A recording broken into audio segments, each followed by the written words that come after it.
के आला हजरत उलमाए अहले सुन्नत मुफ्ती फुरकान रजा मंजरी साहब क़िबला नारे तकबीर नारे रिसालत माशाअल्लाह जिंदाबाद। वो है सरकार गौसे आज़म, बहुत उम्दा किताबें लिख के दीन का काम करा, माशाअल्लाह। मदरसे में बैठ के पढ़ा करके इस्लाम का काम किया।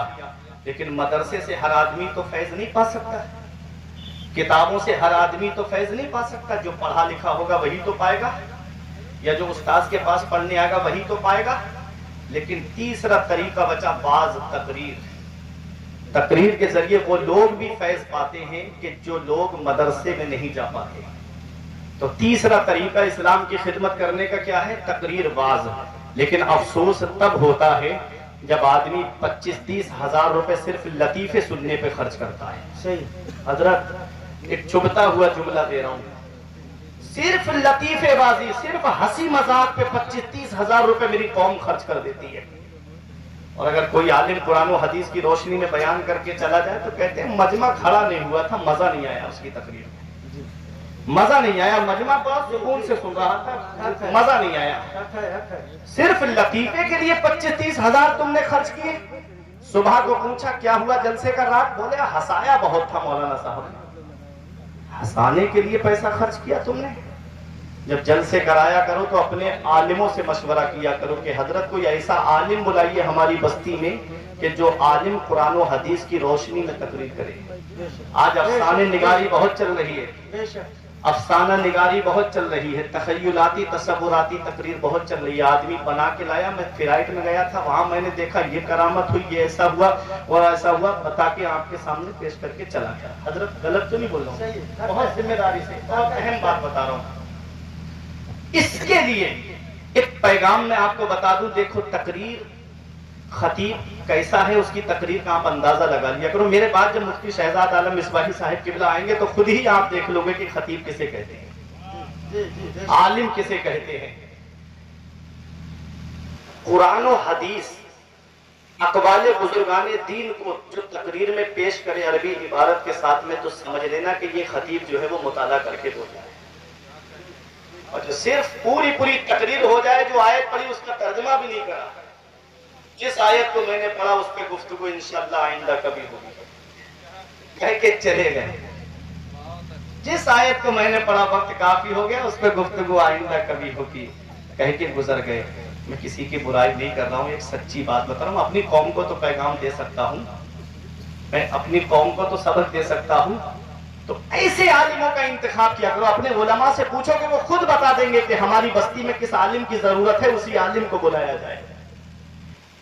तो गौसे आजम ने बाज का मिंबर संभाला, नबी तशरीफ लाए, बेटा अब्दुल कादिर तुम बाज क्यों नहीं कहते? अर्ज किया हुजूर मैं अजम का रहने वाला, फारसी मेरी मादरी जुबान और ये अरब के रहने वाले, ये फुसहाए अरब, बुलगाए अरब, मैं इनके सामने बयान कैसे करूं? नबी ने फरमाया अपना मुंह खोलो।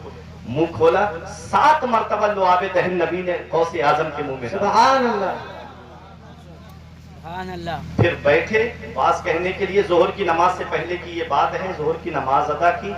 फिर उसके बाद जब मिंबर पे बैठे तो उनको देख करके थोड़ा तक गौसे आजम ने तवक्कुफ फरमाया, सुकूत इख्तियार किया।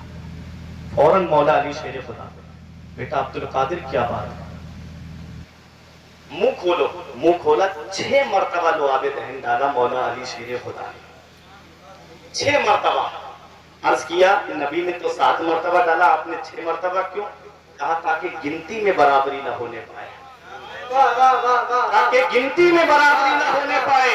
ये मौला अली शेर खुदा है, ये कह रहे हैं गिनती में बराबरी ना होने पाए। और वो 2 काम का खन्नास कहता फिर रहा है कि नबी हमारी तरह बशर है, नबी हमारी तरह बशर है।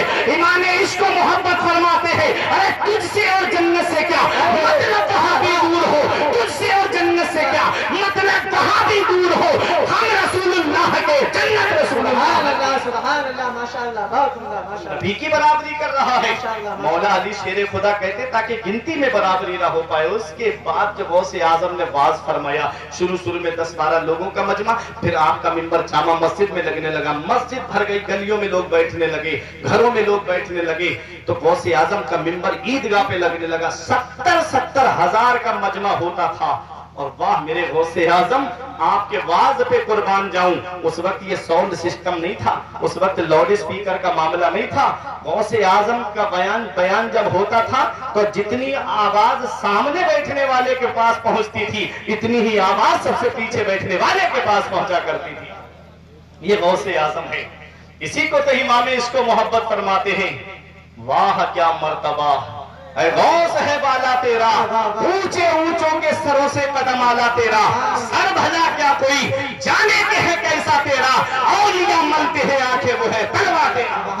اور فرماتے ہیں میرے امام، اس کو 100 فرد سراپا با فراغت اوڑے، اس کو 100 فرد، اب ایک علمی بات کرنے جا رہا ہوں، اس کو 100 فرد سراپا با فراغت اوڑے، تنگ ہو کر جو اترنے کو ہو نیوا تیرا۔ اب علماء کی توجہ اور آپ کی دعاؤں کا طالب، بھائی تھوڑی دیر بیٹھ جاؤ، نہیں کچھ نہیں کرو، سب صحیح ہے، سب ٹھیک ہے، جائیے بھائی محبت سے درود پاک پڑھیے۔ دیکھ ہونے والی 11 بجے تک کا مجھے وقت ملا ہے، محبت کے ساتھ میں محبت سے درود پاک پڑھیں۔ اللہم صلی علی سیدنا و مولانا محمد و بارک وسلم، صلاۃ و سلام علیک یا رسول اللہ صلی اللہ تعالی علیہ وسلم۔ دیکھو کون غوث اعظم ہیں، اعلیٰ حضرت فرماتے ہیں، اس کو 100 فرد سراپا با فراغت اوڑے، تنگ ہو کر جو اترنے کو ہو نیوا تیرا۔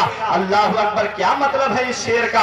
تو آؤ اس کو سمجھنے کے لیے خطیب بغدادی کی روایت سنو۔ خطیب بغدادی کی روایت ہے، انا اکبر الاولیاء بعد صحابت رضوان اللہ تعالی علیہم اجمعین القطب ثم الامامان ثم اوتاد ثم الابدال۔ نبی کریم صلی اللہ تعالی علیہ وسلم کے غلاموں، دیکھو خطیب بغدادی کی روایت کہ صحابہ کے بعد میں سب سے بڑا درجہ جو ہے وہ قطب کا ہے، قطب کے بعد امامان آتے ہیں، امامان کے نیچے افراد آتے ہیں، افراد کے نیچے اوتاد آتے ہیں، اوتاد کے نیچے ابدال آتے ہیں۔ یہ ولایت کے درجے ہیں، سب سے نیچے درجہ ابدال کا ہے، اس کے نیچے اوپر اوتاد ہے، اس کے اوپر افراد ہے، اس کے اوپر امامان ہے، امامان کے اوپر قطب ہے، اور قطب سے بڑا غوث ہوتا ہے، قطب سے بڑا غوث ہوتا ہے۔ 70 نقبہ ہوتے ہیں، 100 نجبہ ہوتے ہیں، 40 ابدال ہوتے ہیں، اور 3 غوث ہوتے ہیں، اور 3 قطب ہوتے ہیں، اور 1 غوث ہوتا ہے۔ غوث اعظم کا مرتبہ دکھانا چاہ رہا ہوں کہ کون غوث اعظم ہے، اور سنو افراد کے بارے میں۔ اعلیٰ حضرت الملفوظ شریف کے اندر لکھتے ہیں کہ افراد اولیاء کرام کا وہ طبقہ ہے کہ جو حضرت خضر علیہ السلام کی نظروں سے بھی غائب ہو سکتا ہے، اس کے علاوہ کوئی حضرت خضر علیہ السلام کی نظروں سے غائب نہیں ہو سکتا ہے۔ اعلیٰ حضرت فرماتے ہیں، اس کو 100 فرد سراپا با فراغت اوڑے، تنگ ہو کر جو اترنے کو ہو نیما تیرا۔ نیما کہتے ہیں چادر کے چھوٹے سے ٹکڑے کو، جو جب بچہ پیدا ہوتا ہے تو جو لباس بچے کو پہنایا جاتا ہے، جب 5 سال کا ہو جائے گا وہ لباس اس کے بدن پہ نہیں آئے گا، جو لباس بچہ 5 سال کی عمر میں پہنتا ہے، جب 10 سال کا ہو جائے گا تو اس کے بدن پہ نہیں آئے گا، جب 10 سال کی عمر میں جو کپڑے پہنے جاتے ہیں 20 سال کی عمر میں وہ لباس پہنے گا تو اس کے بدن پہ نہیں آئے گا۔ اے مرتہا والو، تمہارا ایمان تازہ ہو جائے گا۔ علماء کی توجہ، غوث اعظم کی وہ شان ہے کہ غوث اعظم نے جو لباس ولایت بچپن میں اتار دیا ہے، اسے 100 افراد کو پہنا دیا جائے تو وہ کبھی نہیں پڑے گا بلکہ پورا ہو جائے گا۔ اس کو 100 فرد سراپا با فراغت اوڑے، تنگ ہو کر جو اترنے کو ہو نیما تیرا، اور سر بھلا کیا کوئی جانے کے ہے کیسا تیرا، اولیاء ملتے ہیں آنکھیں وہ ہے تلوار۔ وہ ہے سرکار غوث اعظم۔ اعلیٰ حضرت عظیم البرکت فرماتے ہیں، غوث اعظم کا ایک قول نقل کرتے ہوئے کہ غوث اعظم فرماتے ہیں، عینی فی اللوح المحفوظ، میری آنکھیں لوح محفوظ پہ لگی رہتی ہے۔ قاری ذوالفقار صاحب سنے نبی غوث اعظم نے کیا فرمایا؟ غوث اعظم کہتے ہیں، غوث پاک فرماتے ہیں، عینی فی اللوح المحفوظ، میری آنکھ لوح محفوظ پہ لگی رہتی ہے۔ نبی کے شہزادے ہیں، نبی کے بیٹے ہیں۔ اعلیٰ حضرت کہتے ہیں، تیری سرکار میں لاتا ہے رضا اس کو شفیع، جو میرا غوث ہے اور لاڈلا بیٹا تیرا۔ کیا کہا غوث اعظم نے کہ میری آنکھ لوح محفوظ پہ لگی رہتی ہے۔ لوح محفوظ کیا ہے یہ علماء آپ کو بتائیں گے۔ قرآن کی آیت کریمہ کل صغیر و کبیر مستطر، ہر چھوٹی بڑی چیز لوح محفوظ پہ لکھی ہے۔ किसको कितनी रोजी मिलेगी लोहे महफूज में लिखा है, किसको कितनी औलाद मिलेगी लोहे महफूज में लिखा है, किसकी उम्र कितनी है लोहे महफूज में लिखा है, सब कुछ लोहे महफूज पे लिखा है। आला हजरत कहते हैं, अरे मेरे सरकार गौसे आजम, आप फरमाते हो मेरी आंख की पुतली लोहे महफूज पे लगी रहती है, तो आपको ये भी पता है कि किसकी तकदीर अच्छी है, किसकी तकदीर बुरी है। और जब ये आपको पता है तो ये इख्तियार भी अल्लाह ने आपको दिया है कि अगर किसी की तकदीर बुरी है तो आप उसे भली भी कर सकते हो, अगर किसी की तकदीर में बुराई लिखी है तो उसमें आप अच्छाई भी लिख सकते हो।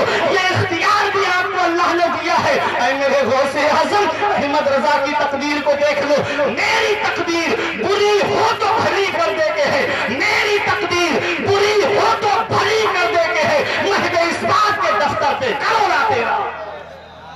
ऐ गौसे आज़म, आपका तो लोहे महफूज पे भी कब्जा है, मेरी तकदीर अगर बुरी है तो उसे भली कर दो। ये इमाम इश्क मोहब्बत कह रहे हैं। फिर उसके बाद कहते हैं, देखो अकीदा देखो इमाम इश्क मोहब्बत का। ऐ मेरे गौसे आज़म, इधर जान जाने वाली हो तो आपका दामन मेरे हाथ में हो, जहां तो जाते ही जाएगी कयामत ये है कि यहाँ मरने पे ठहरा है नजारा तेरा। फिर उसके बाद कहते हैं, ऐ गौसे आज़म, जब मैं कब्र में पहुंचूं, मेरे घर वाले मुझे छोड़ के चले आए, मेरे रिश्तेदार मुझे छोड़ के चले आए,